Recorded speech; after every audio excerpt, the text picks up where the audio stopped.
Okay, so as you can see here, we have a Mount Everest kind of thing, और you can say any hill. Okay, और इसकी अपन को क्या करनी है बालकों, इसकी अपन को हाइट निकालने का है। तो बोले तो कैसे निकालेंगे? Let's say we have this Mount Everest, मुझे नहीं पता ये माउंट एवरेस्ट है या नहीं, है ना। व्हाट इज इट्स हाइट, पता नहीं, है ना। How can we measure it? It is impossible to measure it with the help of a measuring tape. अगर आपने, हाँ, इंची टेप, कोई ना कोई ऐसा होता है ना दिव्यांश? तो मेजरिंग टेप से तो लगभग इम्पॉसिबल ही है, क्योंकि एक तो मेजरिंग टेप ऐसे स्ट्रेट हाइट नहीं बता पाएगा। जब भी आप मेजरिंग टेप से इसको नापोगे तो वो कुछ इस तरीके से टिल्टेड आएगा, है ना। तो उससे तो बात बनेगी नहीं। अच्छा, एक और एग्जांपल ले लेते हैं। Let's say we have this broad river and I need to determine its width, as you can see. Okay, so that width somehow I want to figure out. कैसे पता करेंगे? It is difficult and impractical to measure it with the help of a measuring tape. Obviously measuring tape से तो मुझे नहीं लगता कि कुछ हो पाएगा, है ना। Now let's take one more example. We have Eiffel Tower. इसकी हाइट अपन को बताने का है ना। अब इसकी हाइट कैसे पता चलेगी, है ना। मेजरिंग टेप से हालांकि निकाली जा सकती है, बट बहुत ही घटिया तरीका है ना। तो इसके लिए फिर हम लोग क्या करें, है ना।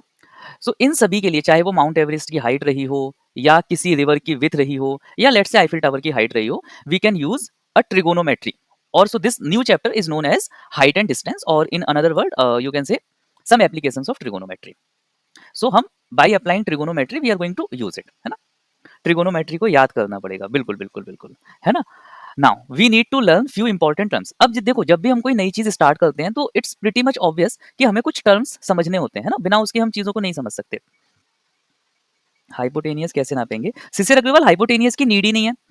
आप सर्टेन हाइट से एंगल नाप लो और उसकी डिस्टेंस नाप लो, तो डिस्टेंस और angle is sufficient to determine heights, है ना।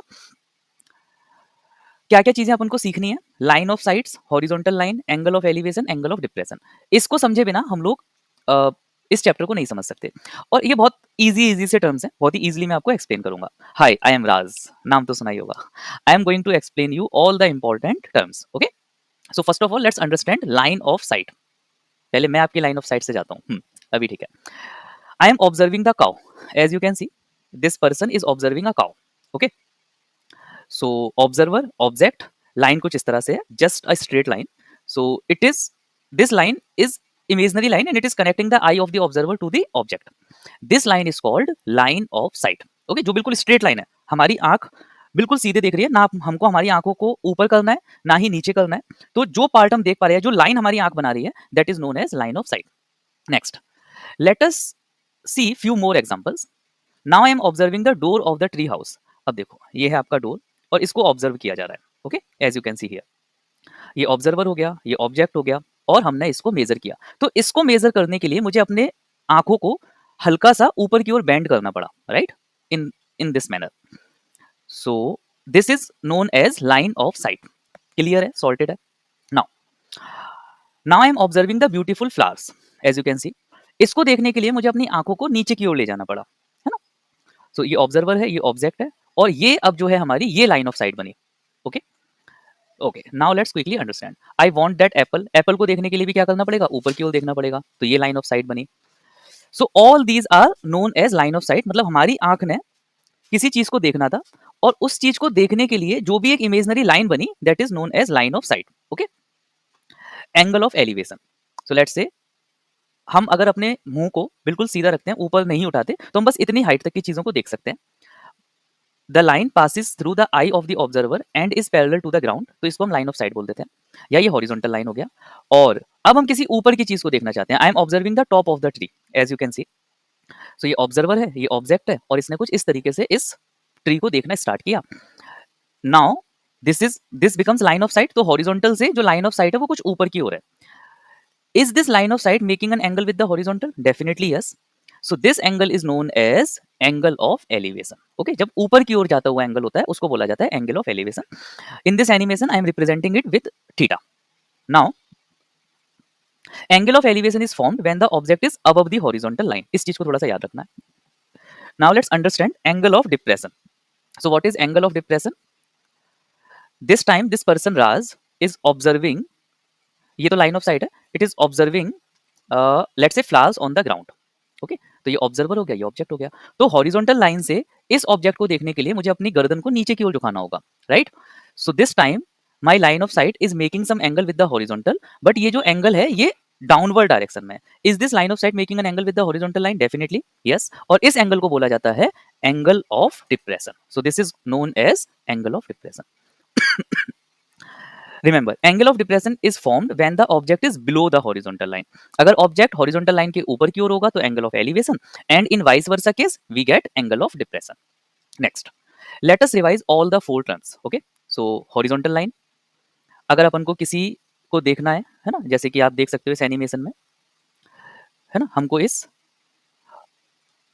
लेट्स से वर्ल्ड को देखना है, तो देखने के लिए हम क्या करेंगे, आई am observing the eagle in the sky, तो ऑब्जर्वर है, ऑब्जेक्ट है, और ये कुछ एंगल बनाया, ये हमारी लाइन ऑफ साइट हो गई, और फिलहाल जो एंगल अपन को मिलेगा that is angle of elevation. इसी तरह से अगर हमको ग्राउंड की किसी भी चीज को ऑब्जर्व करना है तो जो एंगल अपन को देखने को मिलेगा that is angle of depression. बहुत ही आसान सा है। Now let's move ahead. Point to be remember while drawing the figure to solve the problems. अब इस चैप्टर में बच्चे जो मेरे सामने सबसे बड़े बड़े इश्यूज लेकर आते हैं वो ये है कि सर डायग्राम ही नहीं बन रहा, है ना, डायग्राम कैसे बनेगा, समझ में ही नहीं आ रहा कि क्या दिया हुआ है ना, डायग्राम कैसे बनाए या डायग्राम बनाना स्टार्ट कैसे करें। तो इसके लिए हमको कुछ पॉइंट्स हैं जो अपने दिमाग में रखने हैं। All the height of the object such as tower, trees, building ETC shall be considered as a line segment perpendicular to the ground. इसका मतलब क्या हुआ समझो, जब भी हमें किसी भी चीज की हाइट बनानी है तो हम हाइट को इस तरीके से रखेंगे कि ये ग्राउंड के साथ हमेशा 90 डिग्री का एंगल बनाएगी। बाई डिफॉल्ट ऐसा होगा। ओके, सेकंड, कोई ट्री है तो ट्री के केस में भी अपन को ऐसा ही करना है कि ये ग्राउंड के साथ 90 डिग्री का एंगल बना रहा है।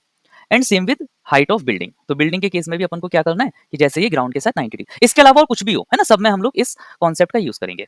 Second, the height of the observer is neglected if it is not given in the problem, it shall be considered as a point. तो जनरली तो क्या होगा कि अगर मैं कोई ऑब्जर्वेशन कर रहा हूँ तो मेरी खुद की हाइट भी मायने रखती है, बट इन क्वेश्चंस को करते हुए हम ऑब्जर्वर की हाइट को नेग्लेक्ट कर देंगे अनटिल एंड अनलेस ऑब्जर्वर की हाइट हमें प्रॉब्लम में ना दी गई हो। अगर दी गई है तो उसको कंसीडर किया जाएगा, अदरवाइज उसकी हाइट को नेग्लेक्ट करेंगे। ओके, जैसे इस केस में आप देख सकते हो कि हेलीकॉप्टर को ऑब्जर्वर के द्वारा देखा जा रहा है, तो ऑब्जर्वर की जो हाइट है उसको हम क्या कर देंगे, नेग्लेक्ट, और हम मानेंगे कि इस पॉइंट से हमने हेलीकॉप्टर को देखा है। ओके, चलिए, now let's try this question. A circus artist is climbing a 20 metre long rope. 0 centimetre tall. Raunak is saying in this questions the poor observer is 0 centimetre tall. मतलब he exactly he is not 0 centimetre tall, but we assume. ये I think NCERT की problem है, if I am not wrong. A circus artist is climbing a 20-meter long rope, which is tightly stretched and tied from the top of a vertical pole to the ground. Find the height of the pole if the angle made by the rope with the ground level is 30 degree. Okay, तो let's say we have a circus, और circus में अपने पास एक पोल है, और उस पोल से हमने बहुत ही टाइटली एक रस्सी को बांधा हुआ है which is 20 metre long rope. Okay, कुछ इस तरह से, and it is making an angle of 30 degree. Okay, तो एक सर्कस आर्टिस्ट है और इसको इसके ऊपर चढ़ना भी है।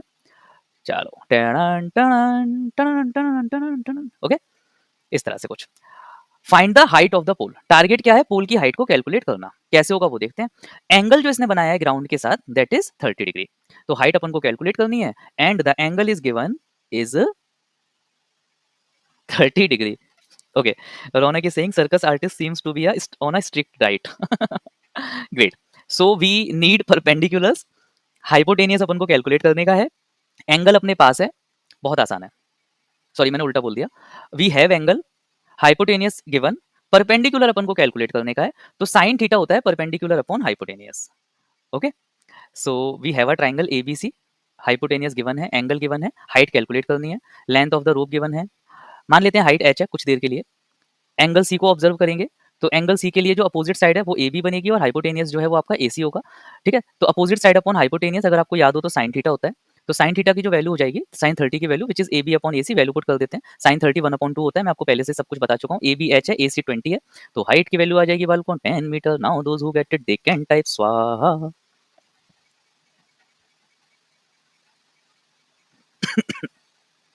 ओके, समझ में तो आया ही होगा और मजा भी बहुत आया होगा, है ना। Now let's try another question. A kite is flying at a height of 60 meter above the ground. The string attached to the kite is temporarily tied to the ground. The inclination of the string with the ground is 60 degree. Find the length of the string assuming that there is no slack in the string. Slack का मतलब होता है ढीलापन, है ना। So there is a kite and it is flying at a height of 60 meter as you can see. और जो धागा है वो इस तरह से है कि उसमें कोई भी लचीलापन नहीं है ना, 60 मीटर की हाइट पर है। So this kite is flying at an height of 60 meter. Angle कितना बना रही है ये? तो एंगल आपको पता चलेगा 60 डिग्री बना रही है with the ground, so this angle is going to be 60 degree. बताना क्या है? लेंथ ऑफ द स्ट्रिंग बतानी है, यानी कि इस केस में मुझे साफ-साफ पता चल रहा है कि हाइपोटेनियस बताना है। So again we have perpendicular, hypotenuse बताना है, sin थीटा काम कर सकता है। So let's form a triangle ABC और जल्दी से अपन सभी वैल्यूज लिख लेते हैं। जो वैल्यू पता नहीं है उसको हम x भी मान सकते हैं, है ना? तो sin थीटा इसमें काम करेगा। sin 60 is A B upon A C. Sine 60 की वैल्यू √3/2, ए बी की वैल्यू 60 और ए सी अपन को कैलकुलेट करना है। इसको थोड़ा सा सॉल्व करोगे, क्रॉस मल्टीप्लाई वगैरह करोगे तो कुछ आंसर आ जाएगा 120/√3। अब √3 को ना हम कभी भी डिनोमिनेटर में नहीं छोड़ते, क्योंकि रूट वाला जो पार्ट है वो डिनोमिनेटर में नहीं होना चाहिए। So we perform rationalisation, right? तो अगर मैं रेशनलाइज करूंगा इसको, √3 से ऊपर नीचे मल्टीप्लाई करूंगा तो I will get 40√3। So Alina has answered correctly. हालांकि इस क्वेश्चन में हमसे √3 की वैल्यू गिवन नहीं है, तो अगर आप आंसर 40√3 लिख कर आते हो तो चलेगा। बट अगर आपके पास टाइम अवेलेबल है तो आप √3 की वैल्यू 1.73 पुट कर सकते हो। इसको आपको रटना है, √3 की वैल्यू कितनी रहती है? 1.73। तो अगर आप मल्टीप्लाई करोगे तो eventually you will get this result 69.2 metre. ठीक है, दिव्यांश का भी आंसर ठीक है। होपफुली आपको समझ में आ गया होगा। Next question, a contractor plan to install 2 slides for a children to play in a park. ऐसी वाली स्लाइड्स होती है जूम, बचपन में तो खेलोगे आप zoom. For the children below the age of 5 years, she prefer to have a slide whose top is at a height of 1.5 meter and is inclined at an angle of 30 degree to the ground। तो दो slide उसको लगानी है। तो एक slide के लिए उसने क्या किया है कि उसकी हाइट जो है वो 1.5 मीटर रखी गई है और उसका ग्राउंड से जो एंगल है, ये वाला ग्राउंड से जो एंगल है उसको 30 डिग्री रखा गया है। Whereas for elder children, she wants to have a steep slide at a height of 3 metre. तो इस बार उसने हाइट को बदलकर 3 मीटर कर दिया है सेकंड स्लाइड के लिए, and inclined at N angle of 60 degree. और वो कितने एंगल पर इंक्लाइंड है? 60 डिग्री पर इंक्लाइंड है to the ground. What should be the length of the slides in each case? तो दोनों केसेस में ये जो हाइपोटेनियस है वो कितना कितना होगा वो बताना है।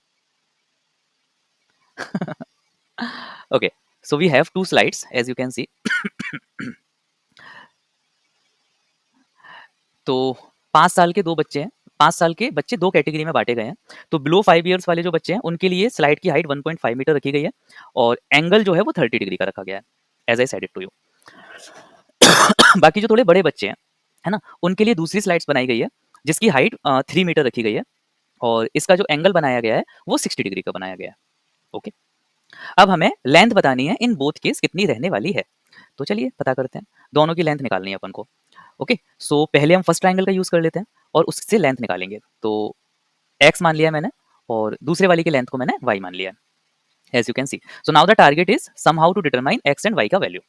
तो हम पहले वाले ट्रायंगल पर चर्चा करेंगे। तो हमारे पास में परपेंडिकुलर है, हाइपोटेनियस अपन को निकालना है। तो ये हो जाएगा कुछ ये तो बहुत आसान है। क्रॉस मल्टीप्लाई करोगे तो इसका आंसर आएगा 3। x की value 3 metre for first part. Second वाले के लिए भी बात कर लेते हैं, जो बड़े बच्चे हैं उनके लिए। तो इसमें भी साइन थीटा ही लगने वाला है। Sine 60 is √3/2 pq/pr। Cross multiply करो, रेशनलाइज करो और रेशनलाइज करके ये कुछ इतना हो जाएगा। तो अगर आप चाहो तो एग्जाम में आंसर 2√3 भी लिख सकते हो, और अगर आपके पास टाइम है तो आप √3 की वैल्यू 1.73 लगाकर मोर एक्यूरेट आंसर तक पहुंच सकते हो। Angle of elevation of the top of the tower from a point on the ground. तो एक टावर है और ऑब्जर्वर ने जब उसको ऑब्जर्व किया विच इज 30 मीटर अवे, तो टॉप का जो एंगल ऑफ एलिवेशन बना, एंगल ऑफ एलिवेशन हमेशा ऊपर की ओर ही बनता है। तो ये जो एंगल ऑफ एलिवेशन है ये 30 डिग्री का है और ऑब्जर्वर 30 मीटर की हाइट पर है। तो ऑब्जर्वर 30 मीटर की हाइट पर है। एज आई सेड कि ऑब्जर्वर की हाइट को तो हम लोग कंसीडर नहीं करते और एंगल 30 डिग्री है और टावर की हाइट बतानी है। बहुत आसान क्वेश्चन हो गया अब तो ये, है ना? चलो जल्दी से करते हैं। तो इसमें tan थीटा लगेगा, मोस्टली इन केसेस में tan थीटा लगता है। ओके, तो tan 30 degree is perpendicular upon base 1/√3। A B की वैल्यू निकालनी है, मतलब h अपन ने कंसीडर की है। तो ये कुछ हो जाएगा इतना, √3 से ऊपर नीचे मल्टीप्लाई करके रेशनलाइज कर रहा हूँ मैं इसको, तो इसका आंसर tan√3 आ जाएगा। कितना तो ईजी था। Okay, so tan√3 is going to be the answer. Now those who get it, they can type swaha.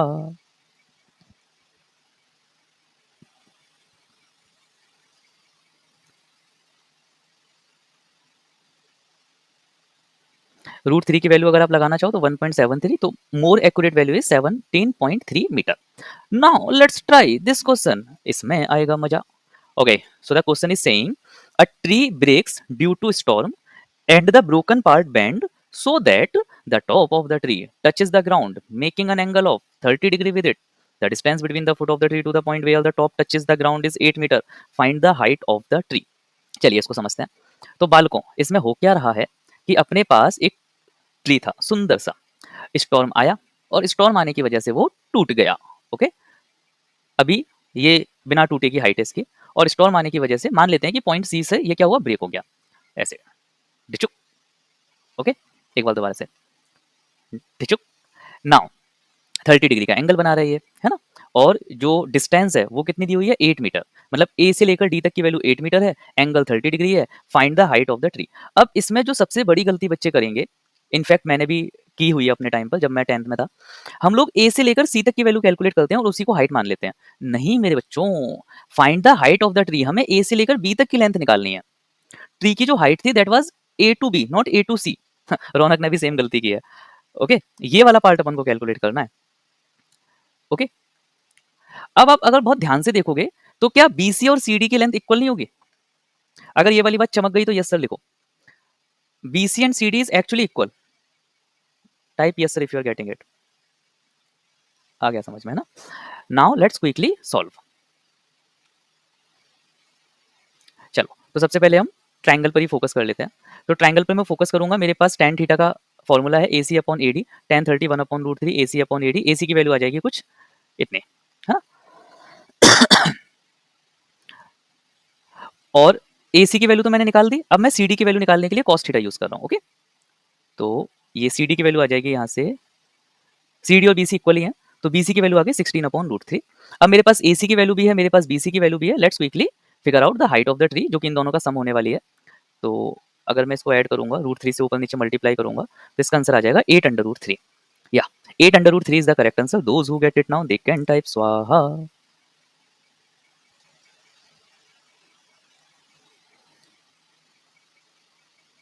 Root three की वैल्यू पुट कर देते हैं, मल्टीप्लाई करोगे तो आंसर आ जाएगा कुछ इतना। नेक्स्ट क्वेश्चन,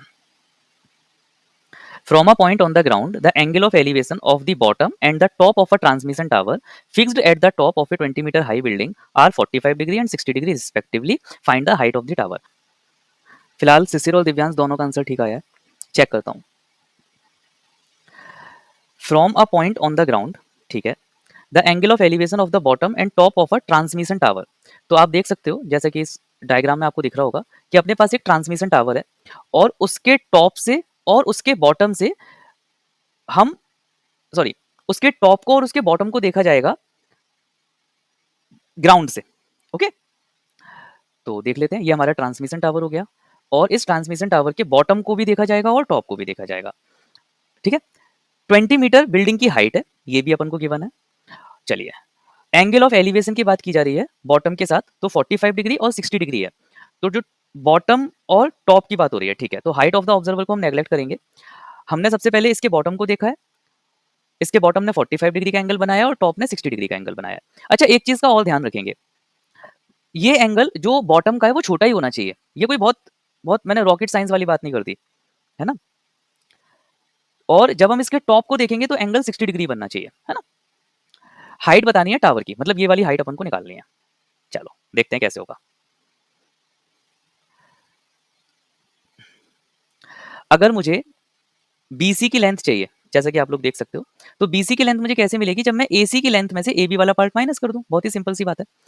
तो मेरे पास एबी तो है बट मेरे पास एसी की लेंथ नहीं है, तो टारगेट ये है कि किसी भी तरह से मैं एसी की लेंथ निकालूं। अब वो कैसे निकलेगा वो देखते हैं। To find AC first we need to find AD. तो ए सी की लेंथ बिना एडी की मदद के नहीं निकलेगी, इसलिए मैं क्या कर रहा हूं, मैं सबसे पहले इस वाले ट्रायंगल पर फोकस कर रहा हूं, बी ए डी पर। और जब मैंने इसको पुट किया तो इस वाले ट्रायंगल में मुझे वही tan थीटा लगाना पड़ेगा। तो tan 45 होता है हमारा परपेंडिकुलर अपॉन tan 45 वन होता है, ए बी की वैल्यू 20 है, ए डी की वैल्यू चाहिए अपन को, तो ए डी आपका 20 मीटर हो चुका है। अब मेरे पास चूंकि बेस आ चुका है, अब मैं बड़े वाले ट्रायंगल पर फोकस करूंगा। इन क्वेश्चंस में हमेशा यही होगा, आपको हमेशा ही दो ट्रायंगल मिलेंगे, पहले छोटे वाले ट्रायंगल को या बड़े वाले ट्रायंगल को, ऐसे दो बार इन ट्रायंगल को अपन को सॉल्व करना होता है, इसी से काम चल जाता है। ओके, सभी क्वेश्चन ऐसे होने वाले हैं। तो ए बी की वैल्यू 20 है, बी सी की वैल्यू पता नहीं, एक्स मान लो, 20 प्लस एक्स ए सी की वैल्यू हो जाएगी। अब मैंने बड़े वाले ट्रायंगल पर फोकस किया जिसका एंगल 60 डिग्री दिया हुआ था, इसमें भी मैंने tan थीटा लगा दिया, tan 60 की वैल्यू रूट थ्री होती है।